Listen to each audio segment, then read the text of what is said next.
committee and appreciate them for the very good work that they've done. Thank you, Mr. Speaker. Thank you. Now, honorable senators, the youngest member of the House turns 81 today. That's none other than the Senator for Siaya, the Honorable Oburu Oginga. Happy birthday, Senator Oburu. Order, honorable senators.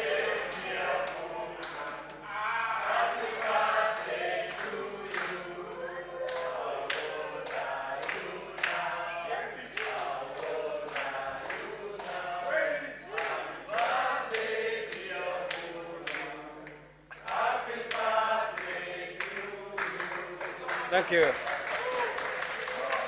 Order, honorable senators, order. Order, honorable senators. Senator Oburu Odinga, the floor is yours.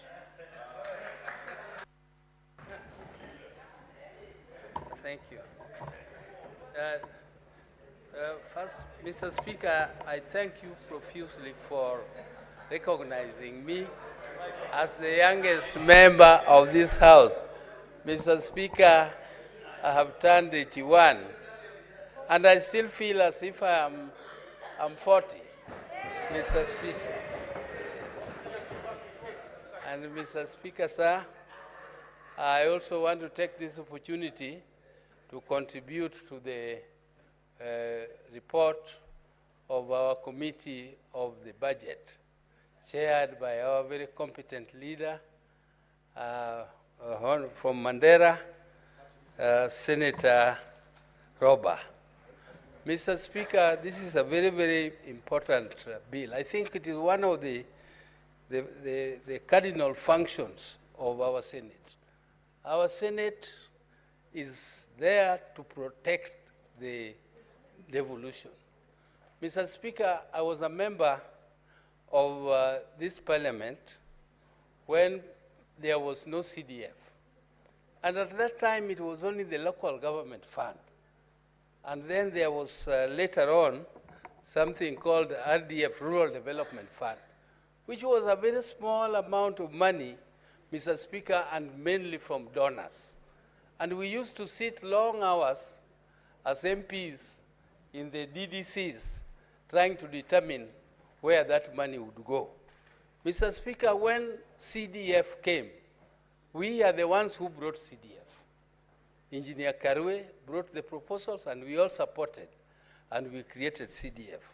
Mr. Speaker, it appears to me that the creation of CDF has made the MPs, our members of the National Assembly, to think that devolution does not matter. Whatever goes to the devolved units does not matter as long as they are getting access to that money. Mr. Speaker, they are getting access to that money illegally. So the courts have determined that CDF is illegal several times, Mr. Speaker. But always there is arm twisting. There is a way that the members of the National Assembly always find their ways to bring it back. However, cunningly they try to bring it back. Still, when it goes to court, courts declare it illegal. Mr. Speaker, there is also another thing. This rural roads fund, which also somehow, I don't know how the members of the National Assembly managed to twist it so that it becomes, it is under them. It is somehow under them. They are the ones who control the, that fund. So, Mr. Speaker, that is why I think, that is in my own thinking, I think that is why they forget. When it comes now to the allocation to the counties, they recklessly reduce it as if they don't live in the counties. There is none of the members of the National Assembly who does not dwell in a particular county. And they know what the counties are supposed to do. We do the oversight, apart from protection. But, Mr. Speaker, while we do the oversight, we cannot say, oversight what is not there. we can only oversight monies which are there. So the first thing to do is to allocate money. Mr. Speaker, you remember when the Revenue Allocation Commission recommended that the counties should get 412 billion, and we approved that. Then when it went to the National Assembly, they reduced it to 498, and they were saying they have increased it, Mr. Speaker.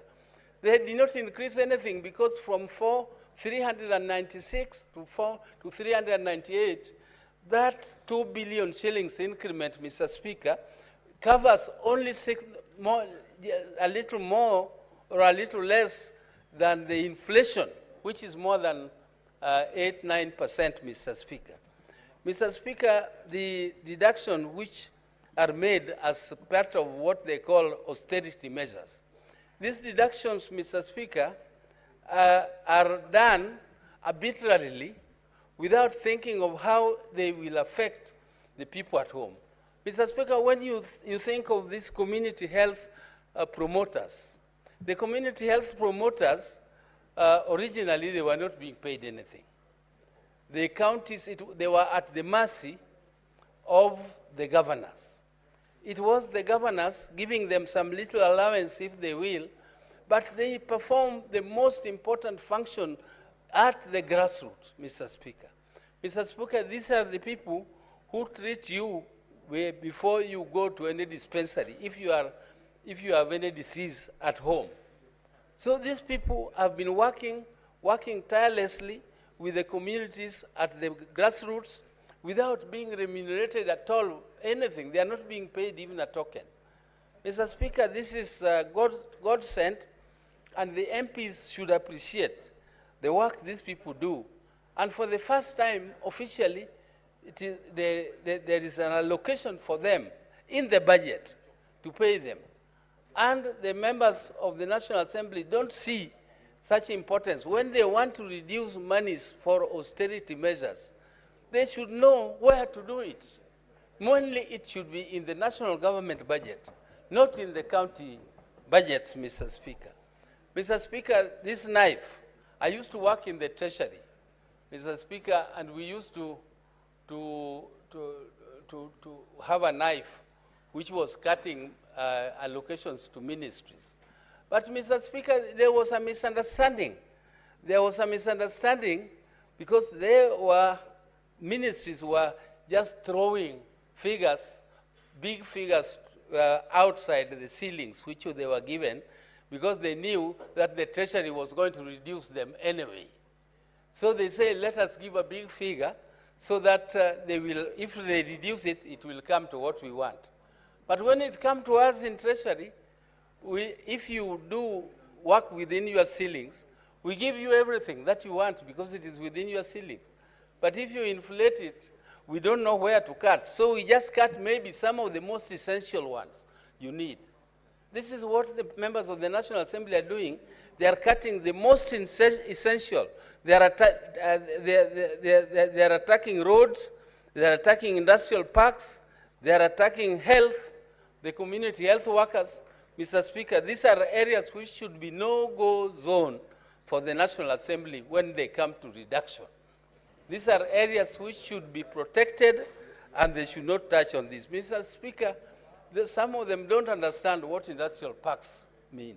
These industrial parks are going to create a revolution in terms of employment of the youth in the rural areas. And Mr. Speaker, when they are established there, it should be the duty of every leader to protect them and make sure that that money is ring-fenced and it is not touched in austerity measures when you come to reducing allocations, Mr. Speaker.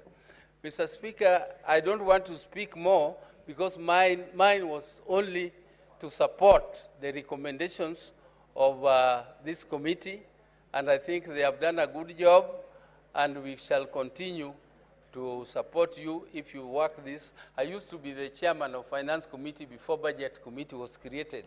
We are the ones who created the Budget Committee, and I really appreciate the work being done by you, Honorable Roba, and your committee.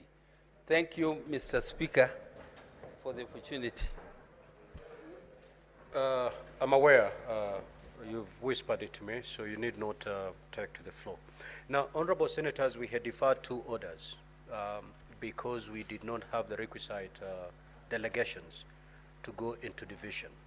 Now we do, so allow me to rearrange today's order paper pursuant to Standing Order 45-2. We handle order number 9 and 10, and thereafter we come back to the debate.